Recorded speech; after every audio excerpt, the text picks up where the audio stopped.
Welcome back, everyone. This week, you're going to be watching two different videos, which have been designed to help you prepare to write your third essay, which is a synthesis and research paper. In this video, we're going to be going over some of the basics of how to prepare to write this essay. But you may find that some of the ideas that we're going over this week will help you as you tackle any of the papers that you're going to be encountering in college. So let's go ahead and get started. On the left-hand side, you're going to notice that I have a writing to-do list. This is a list of things that you want to be sure you're going to be doing as you prepare to write your synthesis paper. First and foremost, read the directions, that is, read the prompt, and make sure that you understand what that prompt is asking you to do. You want to sit down to write with complete clarity on what you're being asked to write about and what your professor is asking you to do in the course of your writing. Oftentimes, I will have students that will write papers without actually having read the directions, or with having read the directions in a cursory way, or without having fully understood them. And what oftentimes happens in those cases is students tend to write a paper that doesn't follow the directions, it doesn't fully answer the prompt, and sometimes the paper just, veers off in a direction it's not supposed to go. Don't do that. Make sure you know precisely what's being asked of you and make sure that you're prepared to answer those directions completely. Now, once you have a good working idea of what you're being asked to write, then you're going to want to spend at least 5 minutes free writing. As a class, we've talked about some of the benefits of free writing. Some of the things that you guys have mentioned is that it helps to warm your brain up to begin writing your paper. It also becomes a place where you can brainstorm ideas. And for those of you who feel like you have sort of too many ideas and it's difficult to pare them down into a paper, it provides a place to store those ideas so that you know that they're at least on paper and you can refer back to them even if you don't choose to write about them at length in your paper. So once you've free written, you're going to want to come up with a thesis. Now, at this stage in the game or in the middle of preparations, you should plan to make that thesis somewhat provisional, knowing that as you go through writing, you may decide that you would like to nuance that thesis a little bit, or in the course of writing, you may decide that your thesis is untenable and that you need to come up with a new one. And then once you've written that thesis, you want to create 2 to 3 reasons, if not more, to support that thesis. What those reasons are going to do is they're actually going to become the basis of each of the paragraphs that you write. And then once you've done that, you're going to want to cull together evidence that's going to support those reasons. So let's go through the steps. Now, let's say that I'm writing a paper. I've gone ahead and I've read the prompt. I've made sure that I understand it. That's out of the way. And you'll notice that I've checked off those items on the right-hand column. The next thing that I've done is, let's say I've done my free write. Obviously, I'm not going to sit here and free write for you guys for 5 minutes right here. We'll just say I did that. It's somewhere now on my computer. Well, the third thing I need to do is I need to come up with a thesis. Now, um, I'm writing this paper on actually a prompt that I'd given to my students several years ago, which asked them to decide if the US should allow in Syrian refugees. It was during the Syrian refugee crisis of 2016. But it's a really good example to talk about how to prepare to write a paper. So that's the prompt that I've undertaken. And I'm going to write a provisional thesis based on the free writing that I've done. My provisional thesis for this paper is, you'll see it on the right-hand side, I believe that the US should allow in Syrian refugees. Now, the reason that this thesis is provisional is because I know that I'm going to want to add in more detail to that thesis, but I first need to come up with some reasons to more generally support the argument that I'm laying forward. All right, what you'll notice on the right-hand column is that I've gone ahead and I've come up with 2 to 3 reasons. And you'll be able to read them right here. Reason number 1 is that Syrians pose a minimal threat to US safety. Point number 2 is that allowing in Syrians is a part of our national character, or it's a part of our heritage to admit refugees.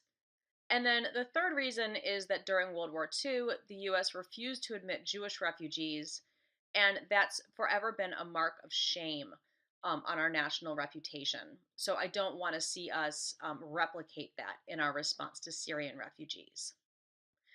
All right, so at this point, I've gone through the first 4 steps. I've, read the prompt. I've done a free write, I've created a provisional thesis, and I've come up with 2 to 3 reasons. The last thing I want to do is I need to create some evidence to support these reasons. And what you'll notice on this slide is it's a set of resources. And I wanted to say a quick word about gathering together evidence. Because when you sit down to write for your prompt, you will have probably read 3 to 4 articles a piece on the issue. So, how do you organize all of that information? Well, what I sometimes find with students is that uh, when they are researching information, they open up all of their resources at once as URLs, as websites, or as PDFs. They read through it while they're writing, and they copy and paste the language that they want to quote. I would recommend not doing this.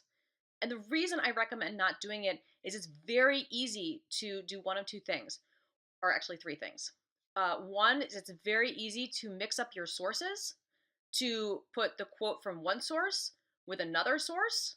It's very easy to cut and paste and forget that you're quoting, in which case you actually end up plagiarizing. And the third thing is that if you're paraphrasing off of something that you're reading on the screen in real time, it's very easy to do what we call patch writing, which is where you unconsciously end up plagiarizing by adopting the language and the syntax of your original source. So instead, what I usually do is I take, one source at a time. Now, I read a lot of electronic sources when I write papers, just like you do. I open one source at a time and I take notes. Typically, I take them on a Word document on my computer or on a rich text file document because those can actually remain open while you have open a PDF or a web source. So, what you'll see here on this slide is the way that I take notes. Um, Up here in this highlighted section, which is what I put at the top of my file, I make a new file per document that I'm looking at.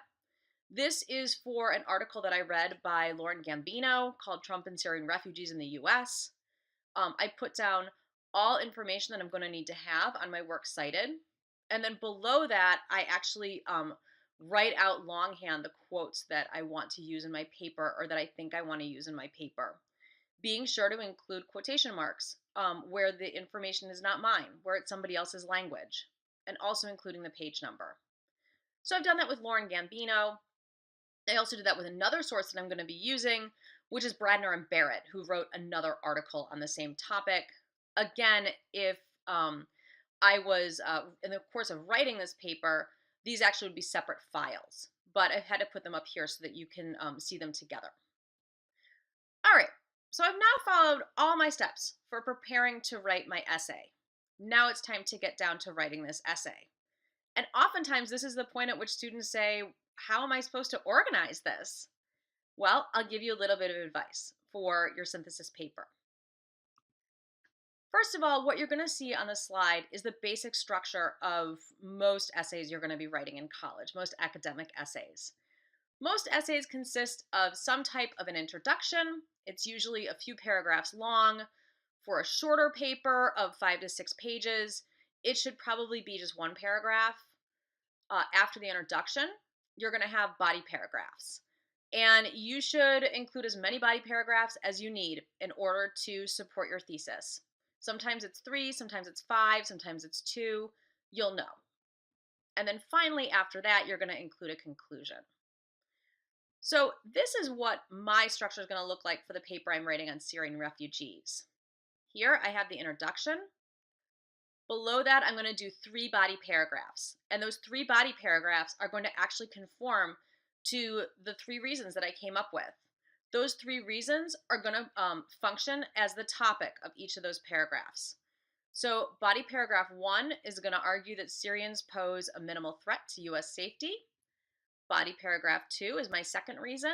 It's going to argue that it's part of our national character to admit refugees. And body paragraph number 3 is going to be that third reason.